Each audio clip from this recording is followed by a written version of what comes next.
เนื่องในโอกาสวันสั่งตั้งกองพันก่อสร้างขวทาง587ครบรอบ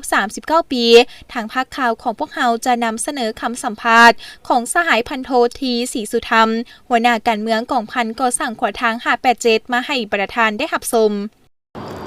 เฮาสหายพันโททีศรีสุธรรมหัวหน้าการเมืองกองพันก่อสร้างขวทาง587เสนอเกี่ยวกับที่ตั้งพลบทบาทของกลุ่มกองพัน587เป็นกองพันน้อยสร้างแสงขึ้นกับกรมสร้างแสงสร้างตั้งขึ้นในเมื่อวันที่12กรกฎาคมปี1987ในท่ามกลางเวลานั้น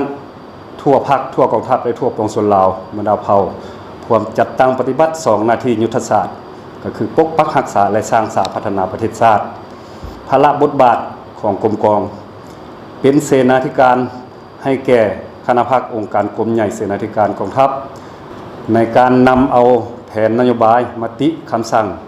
ข้อกำหนดกฎระเบียบของพรรคกฎหมายของรัฐและข้อกำหนดกฎระเบียบของกองทัพมาจัดตั้งเผยแผ่เสื่อมซึมให้พนักงานนักรบภายในกรมกองเสื่อมซึมและจัดตั้งปฏิบัติ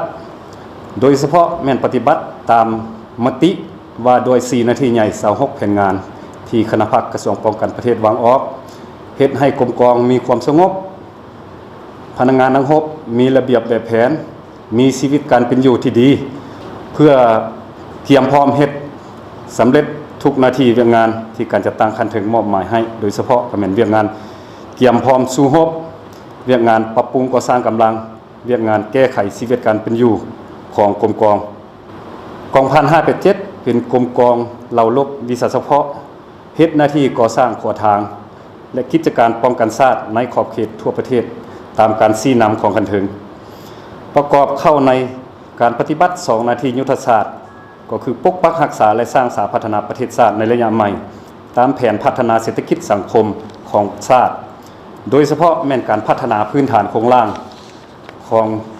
ชนบทห่างไกลศอกลีกและบรรดากรมกองเหล่ารบต่างๆในขอบเขตทั่วประเทศตามการมอบหมายจากคันถึงในระยะผ่านมากรมกองได้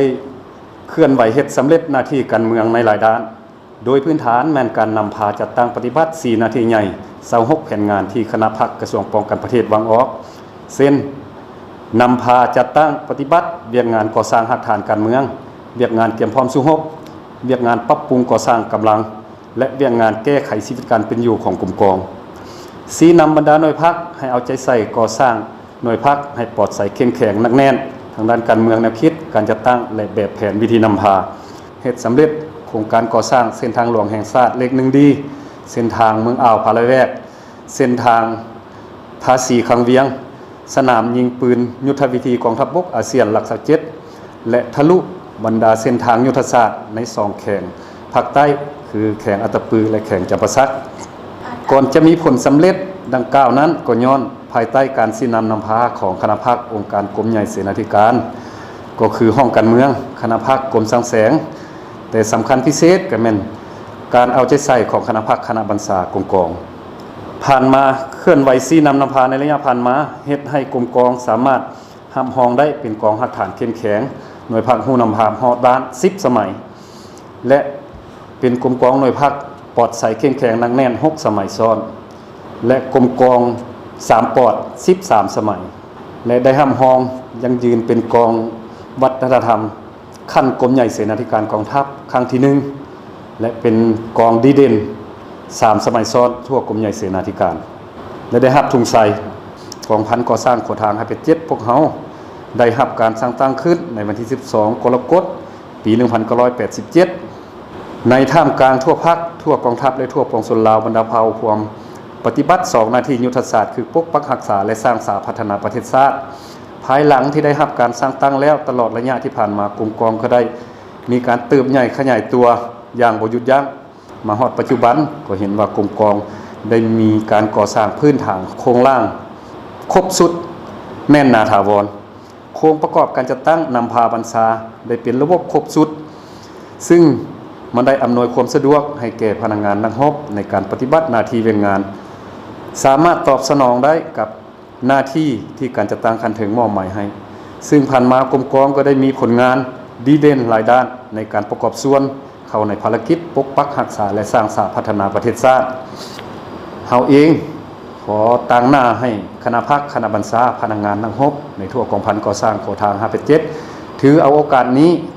ขออวยพรการนำภาครัฐโดยเฉพาะการนำกระทรวงป้องกันประเทศการนำกรมใหญ่เสนาธิการการนำกรมสังแสงจงมีสุขภาพเข้มแข็งสืบต่อนำพาประเทศชาติก้าวขึ้นเบารวมเบาเฉพาะ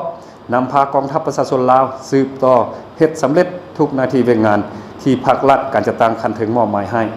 อวยพรพนักงานทั้ง6ทั่วเหล่า6สังแสงจงมีสุขภาพเข้มแข็งพร้อมกันสืบต่อจัดตั้งปฏิบัติหน้าที่เวียงงานให้มีผลงานใหม่ยิ่งใหญ่กว่าเก่าอวยพรพนักงานทั้ง6ในทั่วกองพันก่อสร้างโคทาง587ทุกสหายจงมีสุขภาพเข้มแข็งพร้อมกันสืบต่อนำพาจัดตั้งปฏิบัติเวียงงานที่การจัดตั้งคันถึงมอบหมายให้มีผลสำเร็จอย่างจบงามขอขอบใจ